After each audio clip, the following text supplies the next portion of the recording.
Jail inmate conman Sukesh Chandrashekhar. 200 crore रुपए की वसूली के आरोपी सुकेश चंद्रशेखर ने जेल के अंदर से ही इतनी बड़ी रकम की हेराफेरी कर दी। इस मामले में 2 बॉलीवुड अभिनेत्रियों के नाम सामने आए। जनवरी 2021, जैकलीन फर्नांडिस बॉलीवुड की मशहूर अभिनेत्री, जिनके मेकअप आर्टिस्ट के फोन पर अचानक से घंटी बजती है। ट्रू कॉलर पर बड़े बड़े अक्षरों में लिखा हुआ था होम मिनिस्ट्री, पर एक मामूली से मेकअप आर्टिस्ट को आखिरकार होम मिनिस्ट्री से फोन क्यों आएगा? ये कॉल किसी होम मिनिस्ट्री के ऑफिस से नहीं बल्कि दिल्ली के तिहाड़ जेल के बैरक नंबर 2004 वार्ड नंबर 3 से किया जा रहा था। जैकलीन फर्नांडिस को जरा भी अंदाजा नहीं था कि कैसे तिहाड़ जेल में बैठा एक शातिर शख्स उनकी आने वाली जिंदगी के ऊपर ग्रहण बनने जा रहा था। लेकिन सवाल यह है कि इस तरह के वारदात को अंजाम देने वाला शख्स कौन था? चलिए समय में पीछे चलते हैं। साल था 1989, जब कर्नाटक का बेंगलोर शहर, जहां एक मिडिल क्लास परिवार में जन्म होता है एक ऐसे लड़के का जो आने वाले समय में एक ऐसे जुर्म को अंजाम देने वाला था जिसके किस्से कहानी हमने सिर्फ फिल्मों में ही सुने थे। नाम था सुकेश चंद्रशेखर, जिसके पिता चाहते थे कि वो बड़ा होकर पढ़ लिख कर एक बड़ा इंसान बने, लेकिन शायद तकदीर को कुछ और ही मंजूर था। उसने 10वीं कक्षा के बाद पढ़ाई छोड़ी और पैसे कमाने की होड़ में लग गया, और यहीं से शुरू होती है उसके लाइफ की असली कहानी। पढ़ाई छोड़कर सुकेश अब रियल एस्टेट के बिजनेस में आ चुका था। इस धंधे के जरिए उसने धीरे धीरे बड़े बड़े लोगों को घर दिलवाना शुरू किया और पैसे भी खूब कमाए। लेकिन इस धंधे में रहकर सुकेश ने सिर्फ पैसे ही नहीं कमाए, बल्कि बड़े बड़े लोगों से उसने कनेक्शन बनाए। सुकेश को अब यहां से समझ में आने लगा कि एक अमीर इंसान की सोच किस तरह की होती है।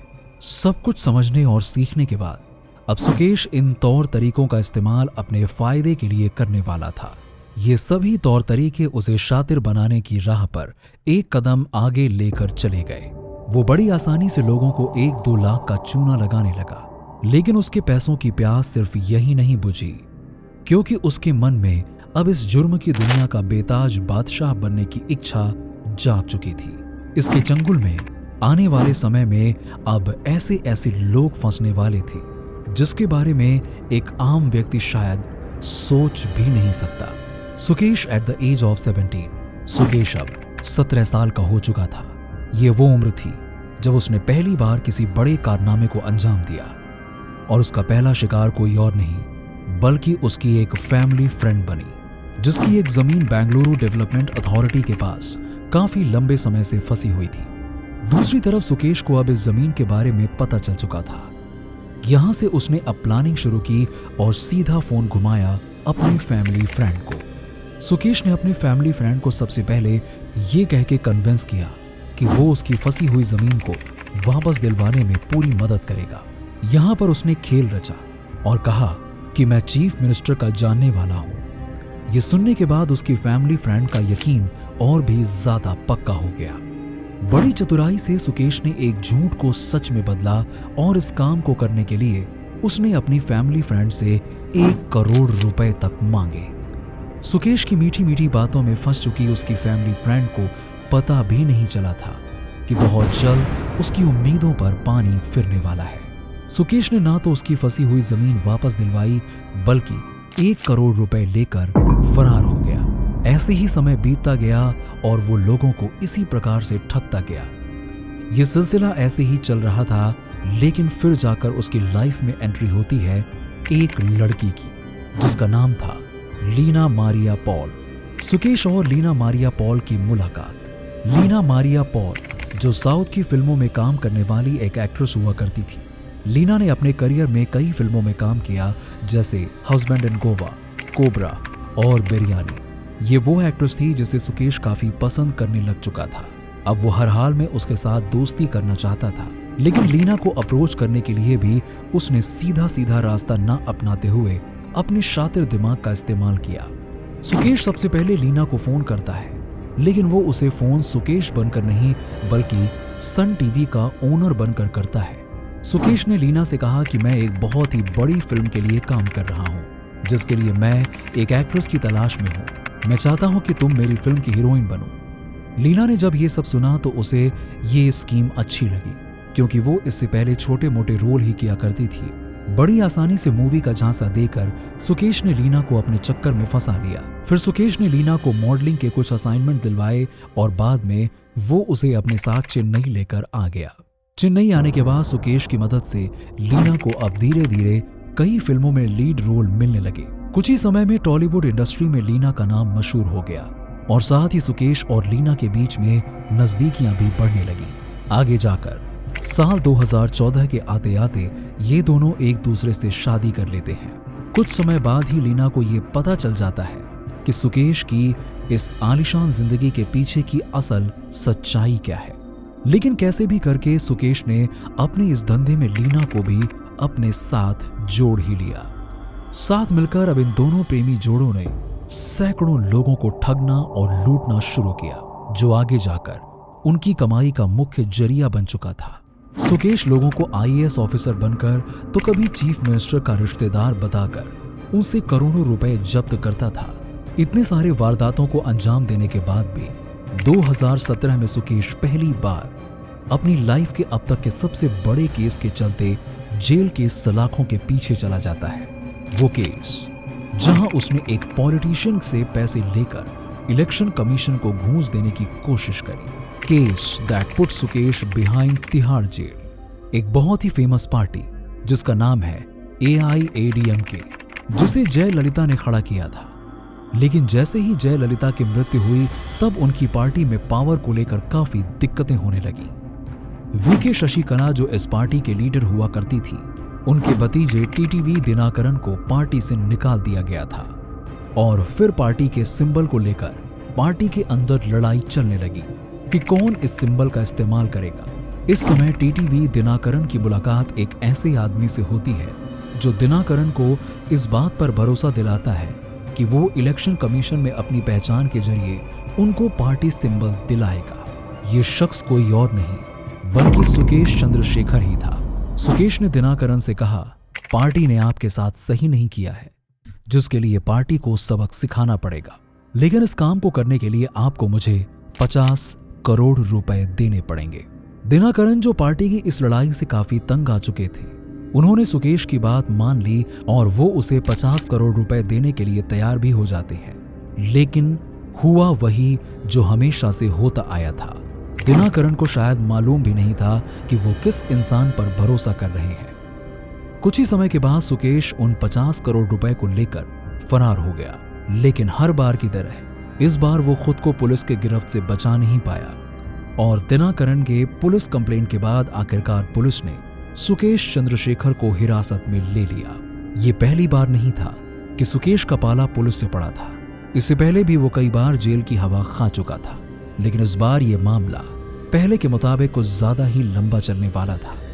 साल 2017 से लेकर आज के समय तक सुकेश चंद्रशेखर जेल की सलाखों के पीछे मौजूद है, लेकिन उसके पाप का घड़ा सिर्फ यहीं पर नहीं भरने वाला था, क्योंकि अब वो जेल की सलाखों के पीछे बैठकर कई बड़े बड़े कारनामों को अंजाम देने की कोशिश करने वाला था। सुकेश अब कुछ ऐसा काम करने वाला था जिससे बॉलीवुड तक उसका नाम जुड़ने लगा। 200 fraud case and Bollywood connection, साल 2017 और जगह दिल्ली का तिहाड़ जेल। तिहाड़ जैसे जेल के अंदर सुकेश कहीं से भी एक नॉर्मल अपराधी की तरह जिंदगी नहीं जी रहा था। आलीशान कमरा जहां सुविधाओं की कोई कमी नहीं थी। जेल के अंदर का माहौल एक 5 स्टार होटल की तरह बन चुका था। उसके पास एक फोन हुआ करता था जिसकी मदद से वो जेल की सलाखों के पीछे से ही अपने सारे फ्रॉड वाले धंधों को अंजाम दिया करता था। 11 अक्टूबर 2019 740 करोड़ के मनी लॉन्ड्रिंग के केस में तिहाड़ जेल में 2 अमीर बिजनेसमैन की एंट्री होती है, जिनका नाम था शिवेंद्र सिंह और मलविंदर सिंह। ये दोनों शख्स रैनबैक्सी और फोर्टिस जैसी कंपनियों के प्रमोटर भी रह चुके थे। अब यहां एंट्री होती है शिवेंद्र सिंह की पत्नी अदिति सिंह की, जो कोशिश कर रही थी अपने पति को जेल से बाहर निकालने की। ऐसे में उस समय उन्हें एक फोन कॉल आता है। फोन के उस तरफ एक लड़की होती है जो कहती है, लॉ सेक्रेटरी अनूप कुमार आपसे बात करना चाहते हैं। फोन के उस तरफ जो शख्स था उसकी आवाज सुकेश चंद्रशेखर से बिल्कुल अलग थी। इस बार सुकेश ने नई चाल चली थी। इस बातचीत के लिए सुकेश ने एक खास किस्म के वॉइस मॉड्यूलेशन सॉफ्टवेयर का इस्तेमाल किया था। अदिति को इसी तरह के 2-3 कॉल जाते हैं और अंत में उनसे अपने पति को छुड़वाने के लिए सुकेश के द्वारा पैसे मांगे जाते हैं। सुकेश ने कहा कि हम आपकी मदद कर देंगे, लेकिन आपके पति को जेल से बाहर निकलवाने के लिए आपको पार्टी फंड के लिए कुछ पैसे देने पड़ेंगे। 15 जून 2020 से लेकर 21 मई 2021 तक सुकेश चंद्रशेखर ने अदिति सिंह से लगभग 200 करोड़ रुपए की ठगी करी। अदिति को कानो कान खबर नहीं हुई कि उसके साथ इतना बड़ा फ्रॉड किया जा रहा है। इन फोन कॉल के सहारे अदिति के द्वारा कई बार अपने पति को छुड़ाने की बात करी गई, लेकिन हमेशा बात को टाल दिया जा रहा था और उसे धमकी दी जा रही थी। इन पैसों का जुगाड़ करने के लिए अदिति ने अपने गहनों से लेकर सब कुछ गिरवी रख दिया। कई बार अदिति के द्वारा सुसाइड करने की भी कोशिश करी गई थी। सुकेश का ये इतना बड़ा जुर्म शायद कभी भी बाहर नहीं आता, लेकिन एनफोर्समेंट डायरेक्टोरेट यानी कि ईडी शिवेंद्र सिंह के मनी लॉन्ड्रिंग के केस के तहत उनके ट्रांजैक्शंस को फॉलो कर रही थी। और यहाँ ईडी को सुकेश और अदिति के बीच हुई लगभग 200 करोड़ के ट्रांजैक्शंस के बारे में पहली बार पता चला। एक तरफ ईडी लगी हुई थी तो वहीं दूसरी तरफ दिल्ली पुलिस को एक यूके बेस्ड फोन नंबर के बारे में पता चला, जिसका जब लोकेशन निकाला गया तो पता चला कि ये नंबर कहीं और का नहीं बल्कि दिल्ली के रोहिणी का है, जिसे तिहाड़ जेल में रहकर ऑपरेट किया जा रहा था। Barrack number 2004 ward number 3 Tihar jail का ये वार्ड लगभग 40 कैदियों के लिए बनवाया गया था, लेकिन यहाँ इस पूरे वार्ड में अकेले सुकेश चंद्रशेखर ही रह रहा था। ये उसकी वो जगह थी जहां से वो अपने सारे काले धंधों को अंजाम दे रहा था। जेल के कैमरे के ऊपर शर्ट लगाया गया था ताकि कैमरे में कुछ भी रिकॉर्ड ना हो। जेल के हर एक अपराधियों को सुकेश के द्वारा पैसे दिए जा रहे थे। इन सब चीजों को खुलेआम करवाने के लिए जेल में मौजूद 81 पुलिसकर्मियों को सुकेश हर महीने सैलरी दिया करता था। आगे जाकर एनफोर्समेंट डायरेक्टोरेट को पता चला कि किस प्रकार से सुकेश चंद्रशेखर अपने पैसों के ट्रांजैक्शंस को अंजाम दिया करता था और वो कैसे पूरे इंडिया में अपने कारोबार को बड़ी चालाकी से ऑपरेट कर रहा था। 200 करोड़ का एक्सटॉर्शन का धंधा जेल के अंदर बैठकर कर चुका सुकेश चंद्रशेखर यहीं नहीं रुका। अब उसकी नजर बॉलीवुड की हीरोइंस पर थी और वो चाहता था कि कैसे भी करके बॉलीवुड की कोई एक हीरोइन उसकी गर्लफ्रेंड बने। यहीं से अब सुकेश चंद्रशेखर की बॉलीवुड की कहानी धीरे धीरे आगे बढ़ने लगती है। 5 बॉलीवुड एक्ट्रेसेस जिनके पीछे पड़ा हुआ था सिर्फ एक इंसान, Sukesh Chandrashekhar's connection with top Bollywood actresses. कहानी में यहां पर एंट्री होती है पिंकी ईरानी की। सुकेश चंद्रशेखर का वो मोहरा जिसकी बदौलत वो बॉलीवुड की तमाम एक्ट्रेसेस को अप्रोच करने वाला था। इस खेल में उसका साथ उसकी पत्नी लीना पॉल भी दे रही थी। उसकी नजर बॉलीवुड की खूबसूरत हीरोइंस पर पड़ चुकी थी, जिनमें शामिल थी नोरा फतेही, जैकलीन फर्नांडिस, जानवी कपूर, सारा अली खान और भूमि पेडनेकर। सुकेश ने जेल में रहकर जो 200 करोड़ रुपए अदिति सिंह के जरिए अपनी गिरफ्तारी में लिए थे, अब वो इन्हीं पैसों का इस्तेमाल करके बॉलीवुड की हीरोइंस को टारगेट करने वाला था।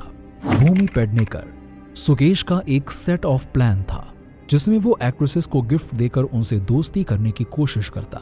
जनवरी 2021 का समय सुकेश चंद्रशेखर ने अपने मोहरे पिंकी ईरानी का इस्तेमाल करके भूमि पेडनेकर का कॉन्टैक्ट मंगवाया और प्लान के तहत उन्हें कई अलग अलग तरह के गिफ्ट देने की बहुत कोशिश करी।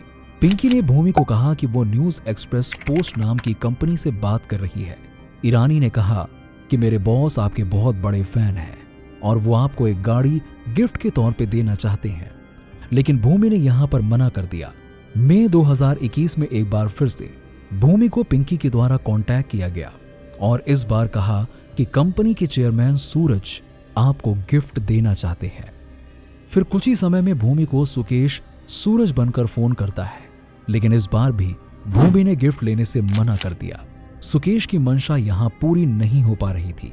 सारा अली खान, बॉलीवुड की जानी मानी हीरोइन सारा अली खान को सबसे पहले सुकेश द्वारा मई 2021 में व्हाट्सएप मैसेज के द्वारा सुकेश रेड्डी बनकर अप्रोच किया गया। सुकेश ने सारा को एक लग्जरी गाड़ी देने के लिए कहा। उसने कहा कि मेरी CEO पिंकी ईरानी आपसे कांटेक्ट कर चुकी है। सुकेश ने सारा अली खान को कई गिफ्ट देने की कोशिश करी, लेकिन सारा अली खान उनके इस झांसे में नहीं पड़ी। हालांकि उन्होंने सिर्फ एक चॉकलेट का डिब्बा गिफ्ट के तौर पर उससे लिया। इस बारे में सारा अली खान पहले ही एनफोर्समेंट डायरेक्टरेट को बता चुकी हैं। जानवी कपूर। जुलाई 2021 के महीने में सुकेश की पत्नी लीना पॉल जानवी कपूर को अपने कांटेक्ट में ले लेती है। लीना ने जानवी को यह कह के फोन किया कि ये एक सैलून की ऑनर हैं और वो चाहती हैं कि आप सैलून का उद्घाटन करें। जानवी कपूर को यहां पर जरा भी अंदाजा नहीं था कि वो किस फ्रॉड में फंसने वाली है। उद्घाटन के लिए जानवी कपूर को 18.94 लाख रुपए दिए गए। जगह बेंगलुरु। 19 जुलाई 2021 का वो दिन था जब जानवी लीना के सैलून का उद्घाटन करने के लिए इवेंट पर पहुंचती है। इवेंट तो हो जाता है, लेकिन बाद में जानवी को सुकेश के जरिए कई महंगे महंगे गिफ्ट्स दिए जाते हैं और इस गिफ्ट के सिलसिले के बारे में जानवी कपूर एनफोर्समेंट डायरेक्टर को बयान दे देती है। अब तक सारा अली खान, भूमि पेडनेकर और जानवी कपूर को सुकेश, उसकी पत्नी लीना और उसकी साथी पिंकी ईरानी के द्वारा बारी बारी से कांटेक्ट करता है, जो इसके झांसे में नहीं पड़ी। लेकिन जैकलीन फर्नांडिस और नोरा फतेही, ये दो ऐसी बॉलीवुड एक्ट्रेसेस थीं जिन्हें सुकेश अपने चंगुल में फंसाने में कामयाब हो गया था। नोरा फतेही, सुकेश की वाइफ लीना पॉल के द्वारा तमिलनाडु में एक इवेंट कराया गया, लेकिन इस इवेंट में बतौर गेस्ट के रूप में नोरा फतेही को लगभग 12 लाख रुपए देकर बुलाया गया। इवेंट खत्म हुआ। फिर नोरा फतेही को एक कॉन्फ्रेंस कॉल आती है। कॉल के उस तरफ कोई और नहीं बल्कि सुकेश और उसकी वाइफ लीना थी। कॉल पर नोरा फतेही को एक BMW गाड़ी गिफ्ट करने की कोशिश करी गई। नोरा ने पहले मना किया, लेकिन बाद में वो मान गई। अपने कजन बॉबी खान के नाम से नोरा फतेही ने यह BMW गाड़ी खरीदी और कुछ महीनों के बाद वो दुबई के लिए रवाना हो गई। दुबई में नोरा फतेही को इंडिया से उसके कजन बॉबी खान से एक मैसेज आता है। मैसेज में लिखा था कि अगर नोरा सुकेश की गर्लफ्रेंड बनेगी तो आने वाले टाइम में सुकेश उसे फाइनेंशियली बहुत मदद करेगा। ये मैसेज वैसे तो नोरा फतेही के कजिन ने भेजा था, लेकिन यह भिजवाया गया था पिंकी ईरानी के द्वारा। नोरा को कहा गया कि यही ऑफर हमने जैकलीन फर्नांडिस को भी दिया है, लेकिन सुकेश का पहला चॉइस आप हो। सुकेश ने नोरा को रिलेशनशिप में आने के लिए बहुत बार ट्राई किया, लेकिन नोरा फतेही सुकेश की बातों से कन्विंस नहीं हो सकी। हालांकि उन्होंने सुकेश से गिफ्ट जरूर लिए, जिसमें BMW से लेकर मोरक्को के अंदर सुकेश के द्वारा नोरा फतेही को एक घर भी दिलवाया गया। जब नोरा फतेही के साथ भी सुकेश की दाल सही से ना गली, तब उसने अपना फाइनल दांव जैकलीन फर्नांडिस पर खेला। जैकलीन फर्नांडिस ही वो हीरोइन थी जिसके साथ सुकेश चंद्रशेखर का नाम काफी समय तक जुड़ा रहा और ये दोनों एक साथ रिलेशनशिप में भी रह चुके हैं। और इस सब की शुरुआत होती है जनवरी 2021 के महीने से। Jacqueline Fernandez connection with Sukesh Chandrashekhar.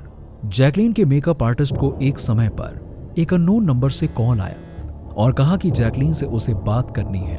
इस कॉल को ज्यादा इंपॉर्टेंस ना देते हुए जैकलीन के मेकअप आर्टिस्ट ने कॉल को कट कर दिया, लेकिन सुकेश यहीं हार नहीं माना। उसने एक बार फिर से जैकलीन के मेकअप आर्टिस्ट को दूसरे नंबर से कांटेक्ट करने की कोशिश करी, लेकिन इस बार ट्रू कॉलर पर लिखा हुआ था होम मिनिस्ट्री। ये नाम देकर जैकलीन के मेकअप आर्टिस्ट को यह कॉल इंपॉर्टेंट लगी। सुकेश ने खुद को शेखर रतन वेरा बताया और कहा कि वो होम मिनिस्ट्री से बोल रहा है। उसने खुद को जयललिता का भतीजा और सन टीवी का ओनर बताया। फिर सुकेश ने कहा कि जैकलीन से उसका बात करना जरूरी है। जैकलीन ने सुकेश से बात करी। सुकेश ने बताया कि वो जैकलीन का बहुत बड़ा फैन है और वो चाहता है कि वो साउथ की फिल्में भी करें। बातों ही बातों में सुकेश ने कहा कि सन टीवी के पास कई ऐसे बड़े प्रोजेक्ट हैं जहां वो चाहते हैं कि जैकलीन उन मूवीज का हिस्सा बने। इतना सब सुनने के बाद जैकलीन को अब इतना तो भरोसा हो गया था कि ये इंसान जेन्युइन है। सुकेश और जैकलीन की बात अब धीरे धीरे और ज्यादा बढ़ने लगी थी और एक समय इन दोनों ने चेन्नई में मिलने का प्लान भी बनाया। चार्टर प्लेन की मदद से सुकेश चेन्नई पहुंचता है और जैकलीन को भी चार्टर प्लेन से ही चेन्नई लाया गया। यहां उन दोनों ने काफी समय बिताया। जैकलीन को इसी दौरान सुकेश के द्वारा कई महंगे महंगे गिफ्ट्स भी दिए गए। सुकेश ने जैकलीन के लिए गिफ्ट्स के अंबार लगा दिए। उसके द्वारा जैकलीन के परिवार वालों को भी पैसों की मदद करी गई। $1.5 लाख की मदद सुकेश के द्वारा जैकलीन की बहन को करी गई, जो यूनाइटेड स्टेट्स ऑफ अमेरिका में रह रही थी। जैकलीन का भाई जो ऑस्ट्रेलिया में था, उन्हें भी सुकेश के द्वारा $15,000 की मदद करी गई। जैकलीन एक ऐसे इंसान के साथ रिलेशनशिप में थी जिसकी असल सच्चाई उन्हें नहीं मालूम थी, लेकिन जब उन्हें सुकेश की सच्चाइयों के बारे में मालूम पड़ा, तब उन्होंने खुद को सुकेश से किनारा कर लिया और एनफोर्समेंट डायरेक्टोरेट के सामने भी सब कुछ बता दिया। एक इंसान जो 2017 से जेल की सलाखों के पीछे है, वो कैसे 200 करोड़ का एक्सटॉर्शन का धंधा करता है, जेल में बैठे बैठे ही बॉलीवुड की टॉप हीरोइंस को अपना शिकार बनाता है, लेकिन पुलिस प्रशासन को इस बारे में कानो कान खबर तक नहीं होती। ये कहानी थी भारत के उस कॉन मैन की, जिसने अपने शातिर दिमाग के चलते न जाने कितने लोगों को अपना शिकार बनाया और उन्हें बर्बाद कर दिया। आपसे जल्द मुलाकात होगी इसी तरह की एक और वीडियो के साथ। तब तक के लिए बने रहिए हमारे साथ, हमारे चैनल पर।